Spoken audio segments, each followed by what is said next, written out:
mechanism of respiration, and we have discussed the glycolysis pathway, Krebs cycle, and fermentation processes in the last session. And the main purpose of respiration, the cellular respiration process is to derive energy. So in order to produce the energy molecules, the main energy currency of a cell, ATP, a cell has to undergo the cellular respiration. And the glycolysis and Krebs cycle as the major processes of cellular respiration in our cells. And these cells can produce energy.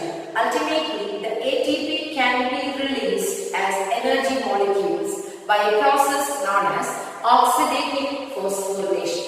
So understand that glycolysis process and Krebs cycle processes are accompanied with what? Oxidative phosphorylation. This electron transport system or oxidative phosphorylation process is very significant for the release of energy in the form of ATP molecules. So understand, if this one NADH molecule, when it is undergoing oxidative phosphorylation, it is releasing 1, 2, 3 molecules of ATP. Understand, one NADH molecule on oxidative phosphorylation can release 3 ATP molecules.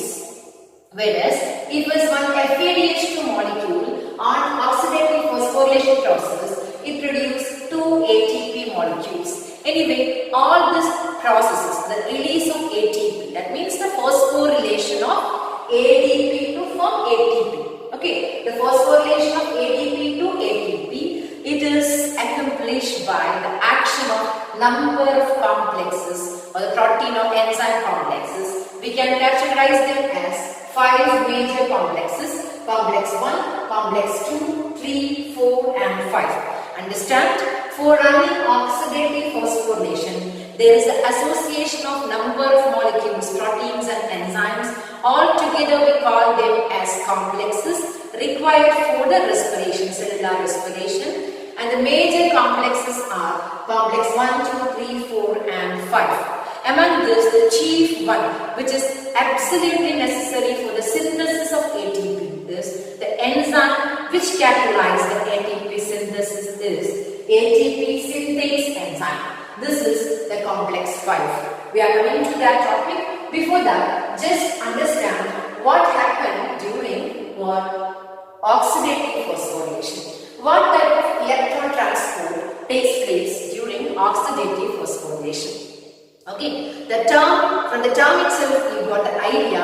Phosphorylation means the addition of phosphorus to ADP. Sure, it's bringing what? ATP.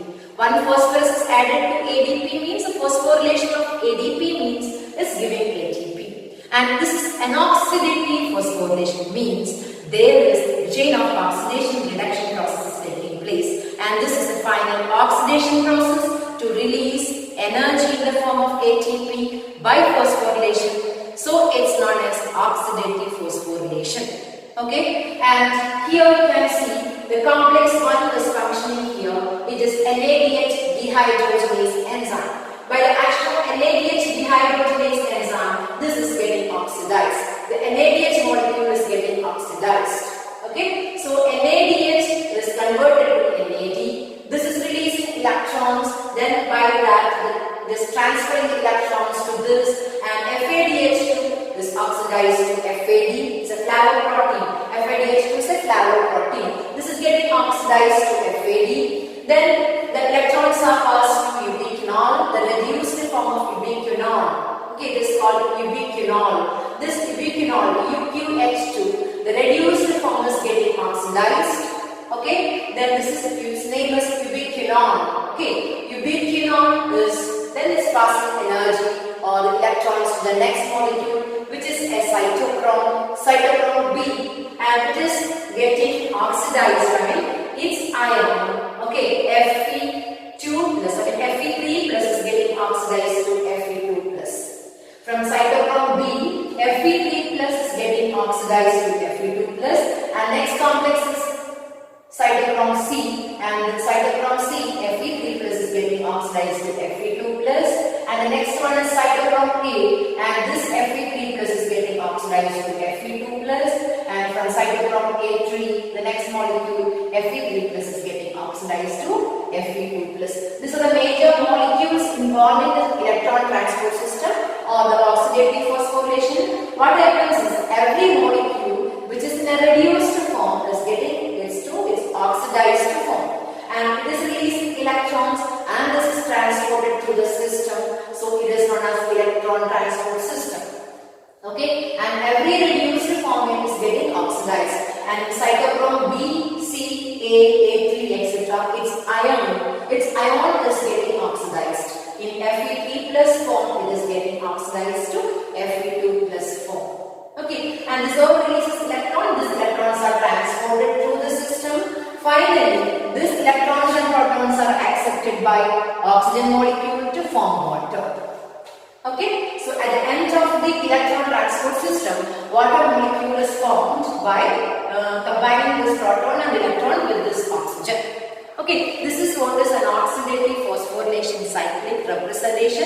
It takes place in the intermembrane space, and here one NADH on oxidative phosphorylation can form 3 ATP molecules, and with this one FADH2 it forms 2 ATP molecules. Number already you got the idea, we have calculated the energy efficiency. Anyway, the intermediate molecules which are involved in the electron transport system, you remember. Okay, anyway, NADH and FADH2, the molecules you know, FADH2 is a flavoprotein, and the next molecule is ubiquinol. The reduced form is ubiquinol, and it is forming ubiquinone. Okay, then this cytochrome B, cytochrome C, cytochrome A, and A3.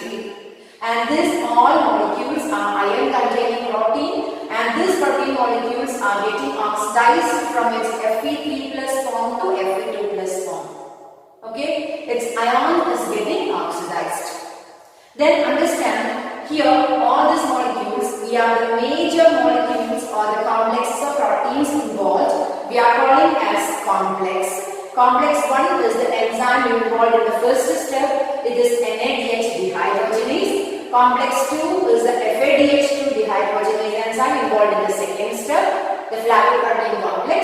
And complex 3 is the cytochrome B C complex. Cytochrome B C1 complex is the complex 3. And complex 4 is cytochrome A3 complex, is complex 4. And the most important protein, the complex 5 is ATP synthase enzyme. Wherever the ATP is produced, there this enzyme action is crucial. And this enzyme, ATP synthase enzyme, has a tail called F0 and a head region called F1. The tail region is buried in the membrane, whereas the head region is projected inward of the mitochondrion.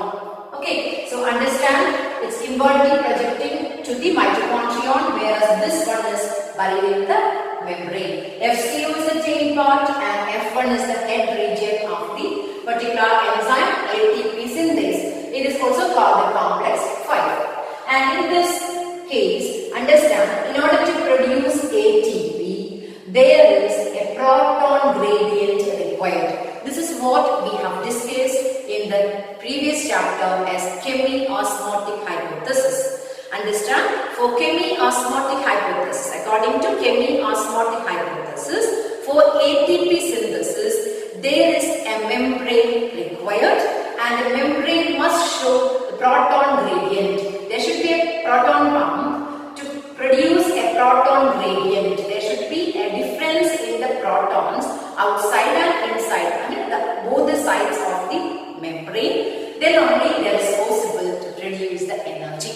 So according to this chemi-osmotic hypothesis, a proton pump is required, which is creating a proton gradient, a difference in the proton concentration on both sides, and this is resulting in the synthesis of energy.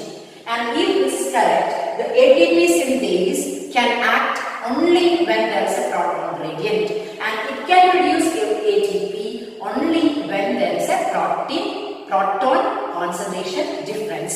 Okay, and in order to maintain that chemiosmosis, that means the proton differences or the proton gradient, there is pumping of proton from one side to the other side. And here, just imagine from here to there, to the inward, to the inner membrane space, there is proton pumping. Okay, so according to chemi-osmotic hypothesis, an osmotic gradient is required for ATP synthesis. That's what we have discussed. The ATP synthesis requires an osmotic gradient, a proton gradient. This is achieved by a proton pumping. And even this mitochondria, we are discussing ATP synthase associated with respiration in mitochondrion. In mitochondrion, this ATP synthase is functioning, or the proton gradient is towards the inner membrane space.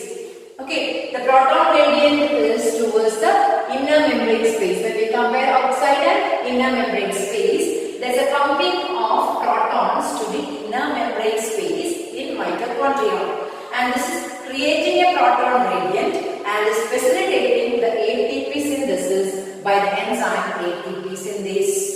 And if it is in chloroplast, the proton gradient is towards the lumen.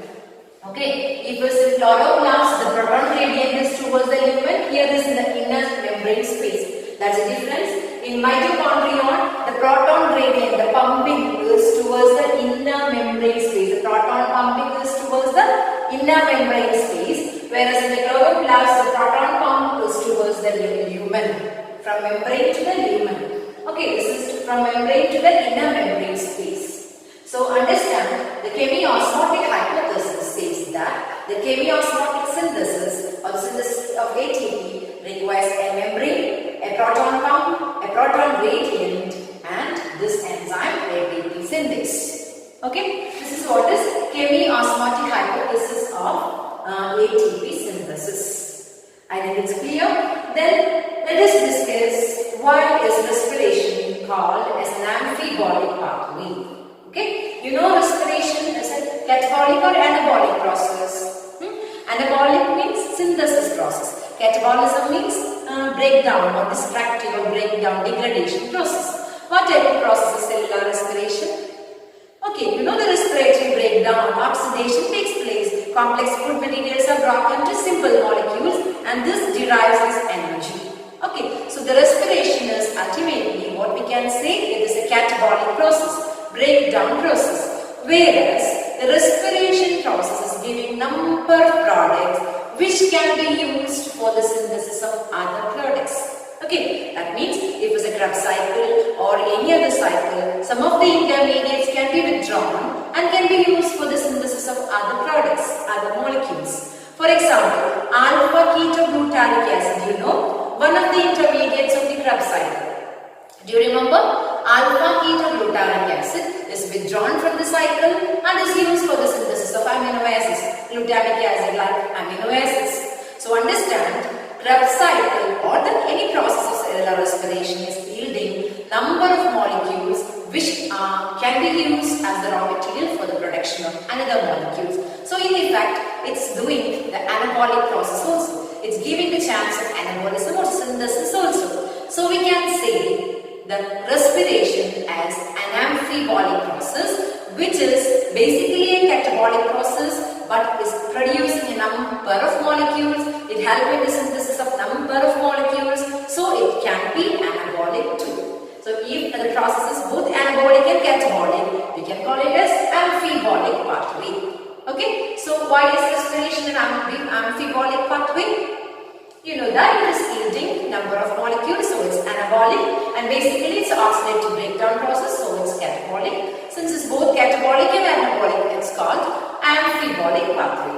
Here we are discussing how various respiratory substrates take part in respiration. You know, if it's carbohydrates, the respiratory substrate is forming glucose. If it's sucrose like carbohydrate, it's broken into simple sugars like glucose.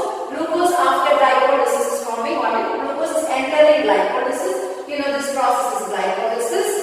Okay, and in glycolysis, glucose forms glucose 6-phosphate, fructose 1,6-bisphosphate, dihydroxyacetone phosphate, diglyceraldehyde 3-phosphate. Remember, I think it's split to 2-3 carbon compounds, and both this can form pyruvate, and the pyruvate enter the Krebs cycle after forming acetyl coenzyme. It enter the Krebs cycle and release energy, and is releasing carbon dioxide and water in Krebs cycle.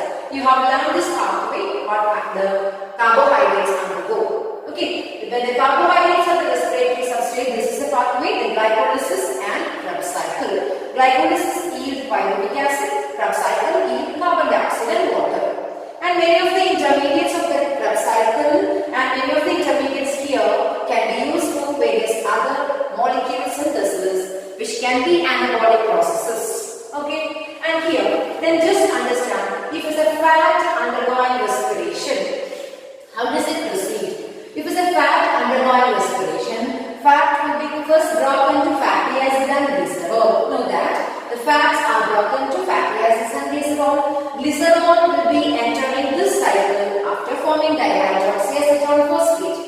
Glycerol can form dihydroxyacetone phosphate, then it can form pyruvate, then it can form acetyl coenzyme A and run the Krebs cycle. So understand, if fat is a respiratory substrate broken to fatty acid and glycerol, glycerol take part or it is forming dihydroxyacetone phosphate and then pyruvate, then it can run Krebs cycle to give energy. And if it's fatty acid, this also can do this reaction. The fatty acid form acetyl coenzyme A and this is running Krebs cycle and releasing energy. Similarly, acetyl coenzyme A can be withdrawn from the cycle and can be used for the synthesis of fatty acid. This another way, it's anabolic. This way it's catabolic, the reverse way it's anabolic. That means the acetyl coenzyme A can be withdrawn from the cycle and can be used for the synthesis of fatty acid, the reverse process. So it's anabolic and the main process can be, forward process can be catabolic.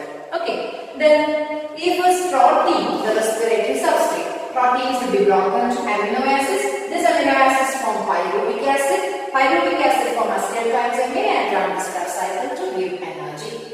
So understand how different respiratory substrates are broken down or how are they taking part in cellular respiration. If it's fatty acid, okay, it's forming acetyl coenzyme A and then Krebs cycle is running. If it's glycerol, it's forming dihydroxyacetone phosphate, then the following reactions. And if it's proteins, it forms amino acids form pyruvate and it runs the remaining Krebs cycle. So this is the way how different respiratory substrates take part in production of energy. Whatever is the thing, parallelly there should be electron transport system, the oxidative phosphorylation, in which complex 5 ATP synthase is the major molecule which can produce the ATP, the energy currency of the cell. For the production of ATP, according to chemiosmotic hypothesis, there is required an osmotic gradient, a proton gradient. This is achieved by a proton pump. And if it's mitochondrion, the proton pump is towards the inner membrane space, and if it's chloroplast, the proton pump is towards the lumen. Whatever it is, this proton gradient is making the ATP synthase in action to produce ATP from ADP and phosphate. Okay, this can be achieved only when there is a proton pump and there is a proton gradient. Okay, that is what is chemiosmotic hypothesis. Okay, with this topic we are winding up this chapter, cellular respiration in higher plants. Okay, thank you.